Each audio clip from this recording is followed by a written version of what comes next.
people in the medical field are wondering, here's the question: what constitutes a male? Is it the Y chromosome, or is it his plumbing? In Los Angeles, the Medical Association said that 1 in 20,000 men on this planet have no Y chromosome. In this day and age, 1 in 20,000 men have no Y chromosome. They are X chromosome based. So now, they don't have a Y chromosome. Does that mean they're female? Well, they got the right plumbing.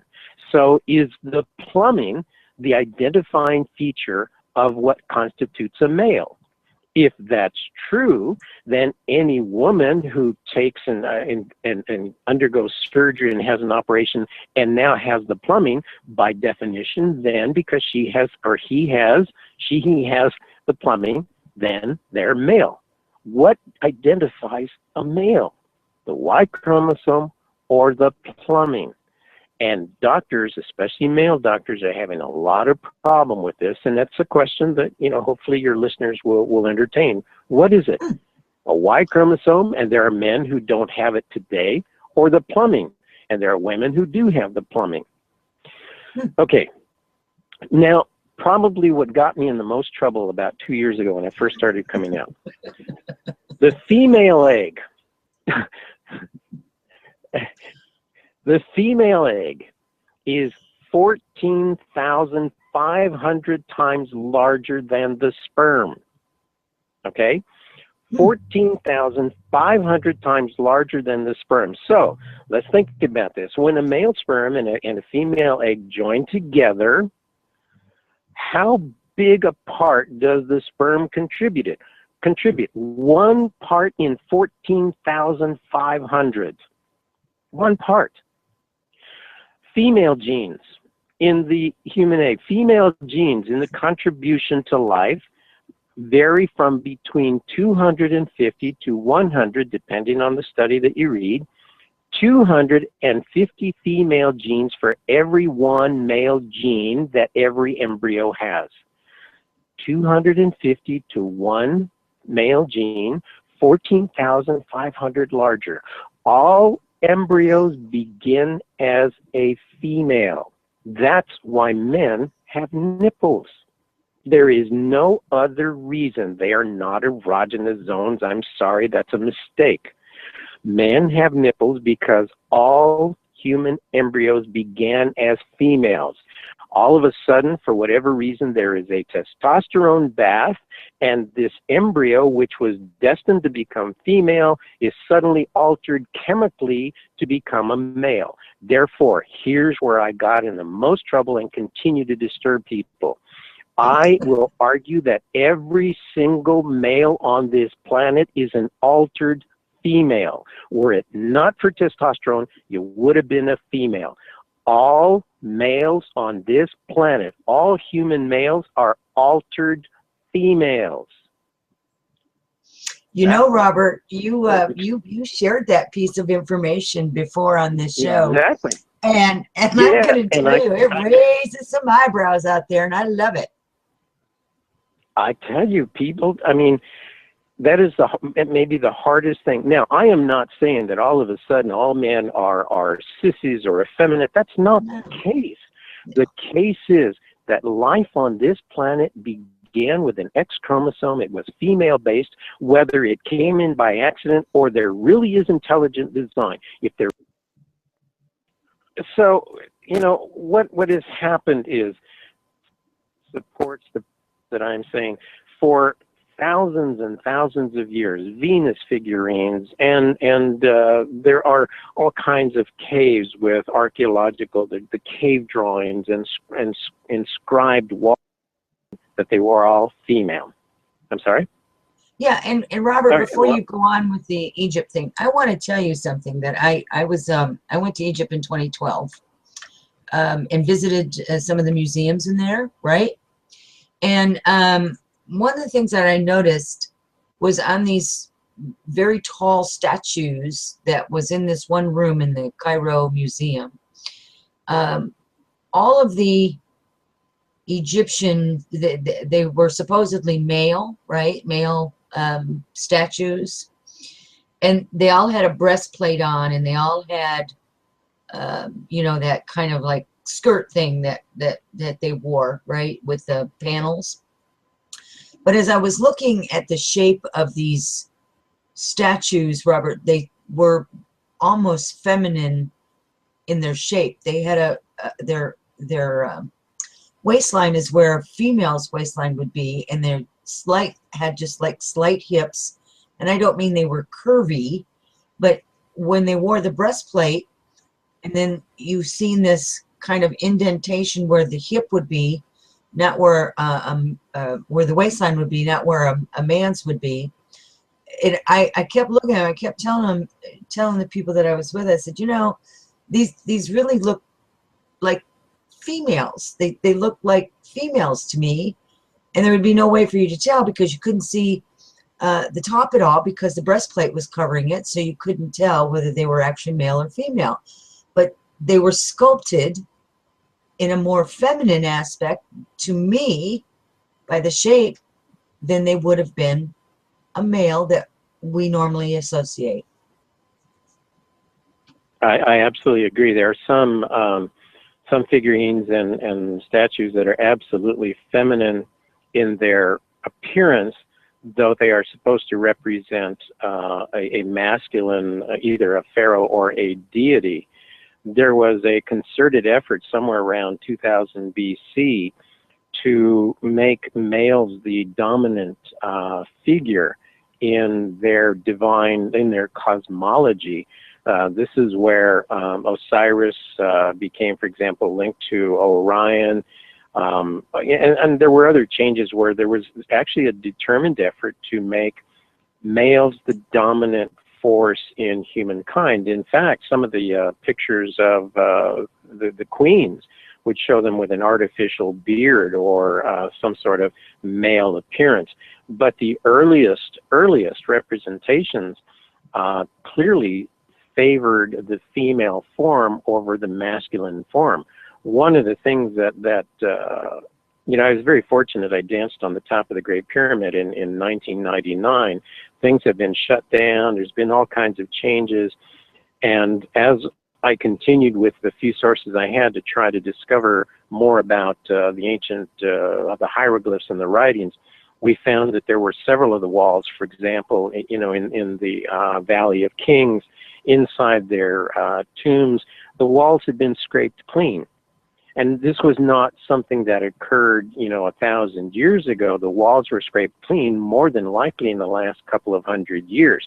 Again, why is this being destroyed? Why are things happening? Unfortunately, Egypt has gone through such a tremendous upheaval that a lot of, and I'm going to offer this as my opinion. Let me just say that it's an intelligence-based opinion, that a lot of the artifacts in the museums, a lot of the supposed collectibles, the precious statuettes, are counterfeit. They're not, the real ones are not there anymore. But it's a very sad thing, you know, what has happened in Egypt. So I agree. I mean, I was fortunate to be able to, you know, dance on the Great Pyramid when I did, because now there's just no way that you're going to be able to get there.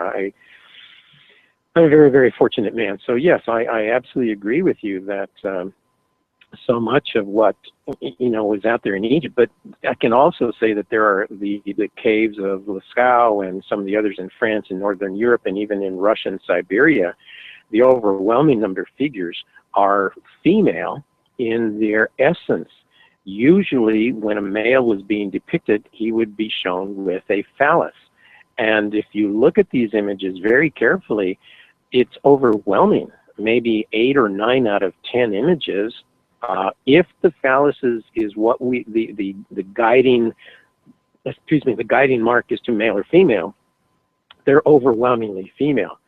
Nevertheless, our history, I mean, what I read to you, some of the quotes that I gave you are what we know, but you can see that there appears to be an agenda on describing and assigning value to a woman and her body.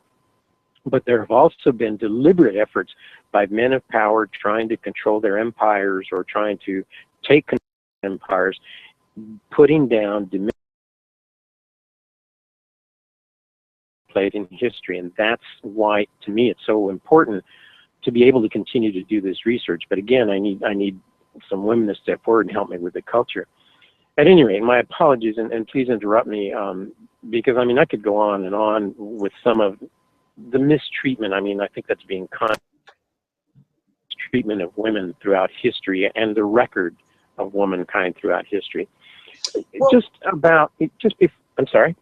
Well, what I was going to do is whenever you're ready to segue into it, is to share some of the newer pieces of information that didn't make it in your book, and tie that in, because you're explaining that it's not what we think it is. And so I think it kind of ties in with, obviously everything ties in with your theme here tonight, but I think it would be pretty appropriate for tonight's show. Okay, well, thank you. And there's just so much, and I get so caught up with almost any question. But one of the things that I discovered in my research in looking at the stories, and particularly the written record, what written records there are, one of the things I discovered is that linguistic scholars, they have an agenda, but they also have a perspective that just doesn't allow for the way that primitives thought. Let me give you an example. I mean, if you were to take, say, 4 or 5 men, and you were to put them out there in the woods, and they're isolated waiting for, the ducks or the bears or whatever they're hunting to appear, and they're sitting there at night around the campfire, and what are they going to talk about? Okay, what are men out in the wilderness going to talk about? Well, they'll probably talk about either football or baseball, maybe, I don't know, one of the sports, what they did in the bowling league or something. But invariably, I'm going to argue that they're going to end up talking about women. Maybe not necessarily in a positive way, but they're going to talk about their wives, their girlfriends, the problems that they have with women. They're going to end up talking about women, okay? Now, let's take that same scenario, hunters out in the wilderness waiting for the next day or for the hunt to appear, and let's put them back thousands and thousands of years ago. They're out there in the wilderness, okay? 5,000 BC, let us say. Now, what are they going to talk about? Baseball? Football? Nintendo? What are they going to talk about? I mean, they don't have any of these things. They can't talk about cable. They can't talk about, what are they going to talk about? Invariably, just like men of today, they will talk about women.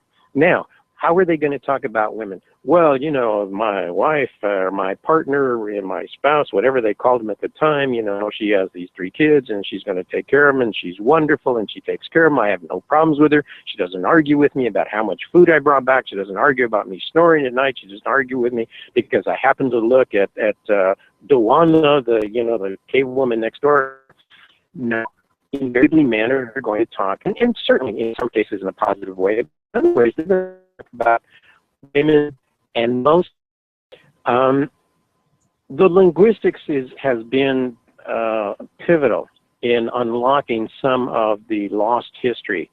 And let me give you an example of what linguistic scholars, the experts, what they have said. All right. What they have done is they get together and they say, okay, well, let's take the languages from Northern Europe, from India, from Africa. Let us see if we can find a common source. Is there an alpha language? And they have constructed what is known as the Proto-Indo-European. And this is the oldest language on the planet. And there are variations, morphs of the Proto-Indo-European. But essentially, original, and from English, Latin, Greek, all of the languages they came from. All right, so here's what they found. One of the first things I talked about, excuse the list, English word tree, the word true, as in false and true, the word truth and trust and druid. Tree, true, truth, trust, and druid all come from a Proto-Indo-European root, deru, D-E-R-U. Okay? All of these words come from deru. But here's what's interesting, and here's one of my arguments. The word deru is linguistically the same and related to the root uderu, U-D-E-R-O, a womb. A word uderu is the root for uterus. Here's my argument, that early man was so mystified, so involved with the awesomeness of woman, just what woman could do and they couldn't, that they ended up building a long history of philosophy and interpretation of mysteries. Word, tree, and druid is derived from the same root, a cognate, which means womb. In other words, at the foundation of Druidism, true, truth, trust, and tree is the concept of the uterus. I know this is a little difficult to follow without sitting and having the papers in front of you, but what I am saying is the mystery of woman, especially woman, her private parts. They are so mysterious. Men of power, conquerors, warlords from the ancient prehistoric past, they're going, oh my God, look at what woman can do. She can have a baby. She periodically will start bleeding as if she had been stabbed by a sword, and then all of a sudden she heals. A woman, that part of a woman is so magical, so enchanting, that it can attract, it can make the most powerful man weak in his knees. It can attract the weakest man, the most powerful, the richest, the youngest, the oldest, the poor. The divine creator, it's in a woman's Druidism. The concept of the magic and the mystery of Druids comes from originally the concept of the magic and power and awesomeness of a woman's private parts. Primitive man, late man, ancient man, and modern man have reduced the mystery of woman to one thing, her sexual parts. And they have missed it. They have missed the point. Union with a woman is not totally physical. That is a small part. Union with a woman is actually union with her spirit, her heart, her soul, her mentality, and yes, her physical aspects. But men in general have missed that. 99.9% of men think, okay, you know, I can have union physically, therefore I'm one with, she's mine, I'm hers, and there it is, and they have missed the 99% of what it means to have union. By the way, the word sex, where does that come from? It's in the first book. I'm sure that you remember. I read it long, long ago in the Proto-Indo-European, which is actually rooted in what I'm going to say is the Proto-Altaic or Proto-Mongolian. There was a word that was used for cut, C-U-T. What is a woman's cut? Well, it's a euphemism for her private parts. Ultimately, if you look in any etymology dictionary, especially the American Heritage Dictionary of Indo-European Roots, you will find that the word sex is derived from the root sek, which means a cut. And they say, well, it's the division between men and women, and this is what separates the two of them. No. Originally, the concept of sex revolved around one thing, a woman's cut.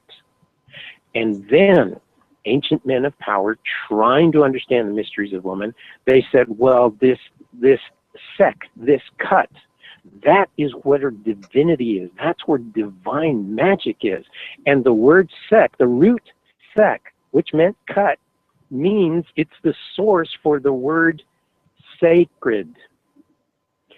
Anything that is sacred in its origin, that word meant it revolved around a woman's cut.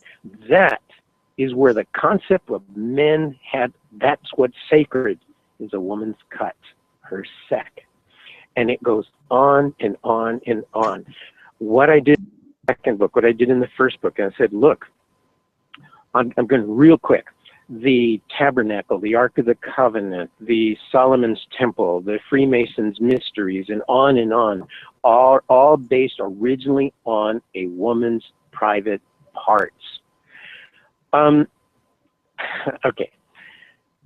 One of the things, and the foundation of the work in the first two books is basically the concept of the SEC, S-E-K or S-E-C, the cut, okay, a woman's cut. Now, here's a mystery, and this is something that I didn't talk about in August, and I've not talked about anywhere other than at the table with my family and with the elders. Yeah. Why is, this is the first, this is for you, Rebecca. Oh, thank you. Why is a crescent moon a symbol linked to woman? Why is that a woman's symbol, a crescent moon? I've heard so many explanations. Oh, well, it's the waning, it's the waxing, the rebirth, it's the going away, it's the shedding of the blood. And why is the crescent moon? And then you have the crescent-shaped double axe. Why is the crescent moon a symbol that is linked to womankind? The word crescent is actually rooted in S-E-K or S-E-C, a woman's private parts. But why? Why is that? I want you to try to take you through an exercise in your imagination. Imagine if you could see a woman's private parts, and I'm going to add a little qualifier here to make it easier to imagine. Imagine a woman's private parts, then you're looking directly on, but there's no hair, okay? So there's no pubic hair to hide or to take away from what you see. If you were to see directly on, it would appear to be a straight line. Makes sense, right? Right. But now suppose you begin to move to the left or to the right. What happens to what appears to be a straight line? As you begin to move to either side, the curvature of her body begins to take that straight line and turn it into a crescent. That's why crescent is rooted in S-E-K, the cut of a woman, her private organs. That is not only makes sense, it's visually absolutely correct. So that concept began thousands and thousands of years ago. It has nothing to do with the waxing and the waning of the moon and all of those other things. It is a very simple visual description. Over time. I'm sorry? Yeah, and I have to say, as you were explaining that, a couple things that came to mind is some of the statues that in their headpieces are wearing crescent moons. There's crescent moons in their headpieces, their breastplates, their armor, clothing, etc., and so forth. Okay, cool. Go ahead. Through the deliberate manipulation of men of power, warlords and conquerors, and men who were kings and pharaohs who wanted to take control, they deliberately destroyed some of the records. They actually, in many cases, exterminated some of the women, the shamanesses, who knew what this is about, and even some of the priests who were followers of the ways of the divine feminine. And they destroyed this image to the point where I'm going to argue by the time you were in Egypt, Samaria, Babylon, Mesopotamia, they didn't know what the crescent moon represented. They had no idea. They said, oh, well, it has to be the moon, and oh, it makes sense because it's a symbol of this, it's a symbol of that. It doesn't make any sense, but it was a very simple visual image. Let me add to this. Again, we discussed this in August at our gathering there. If you were to, now, let's go back, and if you can imagine you had a straight-on view, but even if a woman were standing up, she's standing in front of you, and she's, completely, what do they call it? Sunclad? I forget what it's called. Skyclad, okay? Skyclad. And if you were to look at her private parts, what would you see? You would see the pubic hair, which forms a triangle, point down. throughout the visual, the artistic representations, Sumeria, Mesopotamia, the oldest cultures, Babylon, even the Middle East and the Orient in Egypt, a triangle was always representative of a woman's private parts. It was a female symbol. That's how they word it. It's a female symbol. Absolutely, absolutely correct. But then here's the problem. If it's a woman's symbol, then they said, well, then we have to have a male symbol. And, oh, wait, let's turn the triangle upside down. Therefore, it is a male symbol. Absolutely wrong. Absolutely wrong. A triangle has always been a visual representation of a woman's private parts. It is a female symbol. Now, just as a kernel of thought, we will discuss it more in depth in February. If an upright triangle also represents a female, absolutely, I will argue that point, and a point down triangle represents a female, what would happen if you put one triangle over the other one? One point down, one point up. What symbol, what sign do you then have? It's a sign that was used in the Middle East as the ultimate sign of the divine masculine, of God. And I'm going to argue that is not the case.